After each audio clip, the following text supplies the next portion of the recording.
आणि म्हणून म्हणलंय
कनावागला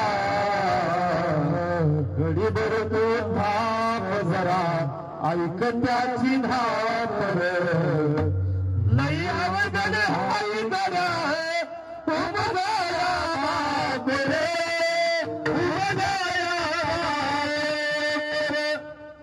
आणि म्हणून महाराज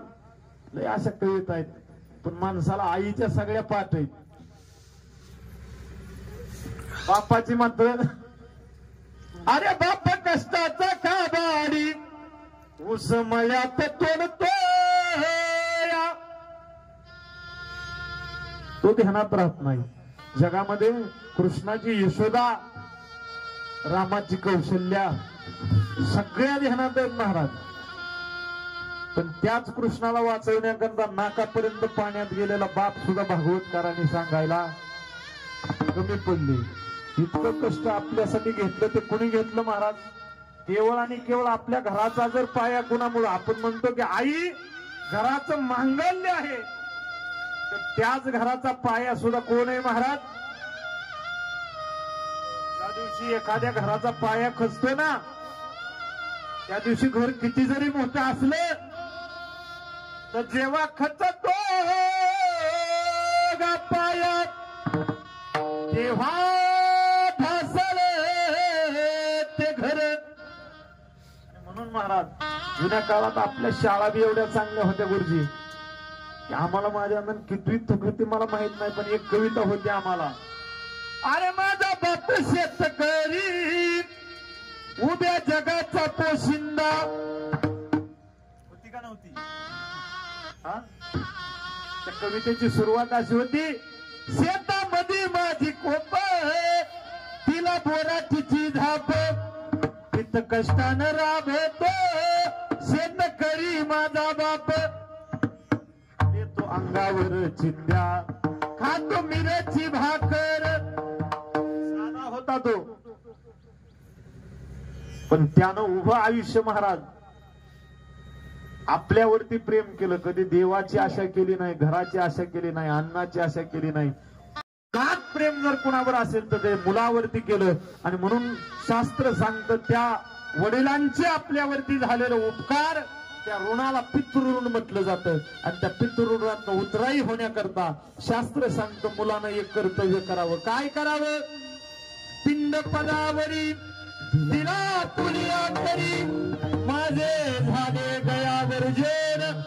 पितले पितराचे ऋण आणि म्हणून आज वैकुंठवासी भगवान निवृत्त बिचुतकर यांच्या ऋणातून पूर्णतः उतराई तुम्हाला होईल असं सांगता येत नाही पण ज्या दिवशी तुम्ही त्यांचं शेवटचं कर्म केलं. आज या ठिकाणी त्यांच्या सहकुटुंब सहपरिवाराकडून बापू भगवान बिचितकर, सौदागर भगवान बिचितकर, सुंदरदास बिचितकर आणि बहीण शालिनी गोपीनाथ पाटील आणि त्यांच्या पत्नी मुलाबाई भगवान बिचितकर या सर्वांच्या वतीनं शेवटची विनवणी, शेवटची भेट, आपल्या कष्टाचं केलेलं सार्थक वाटावा याकरता महाराज त्यांना शेवटचा निरोप पिंडदानातून दिला जातो. आणि ते पिंडदान केल्याच्या नंतर तुकोबाराय सुद्धा म्हणतात, पिंड पदावरी दिला आपुलिया करी माझे झाले गयावरी जन आणि फिटले पितराचे.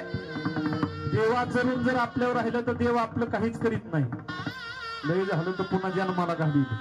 पुन्हा फेडायला लावी. पण आई वडिलाचं जर ऋण आपल्यावर राहिलं तर पुन्हा आपल्याला हेच आई वडील भेटतील म्हणून सांगता येईल.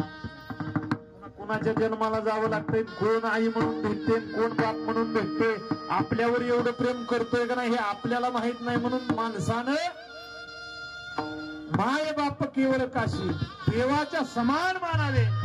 देवासारखी पूजा करावी.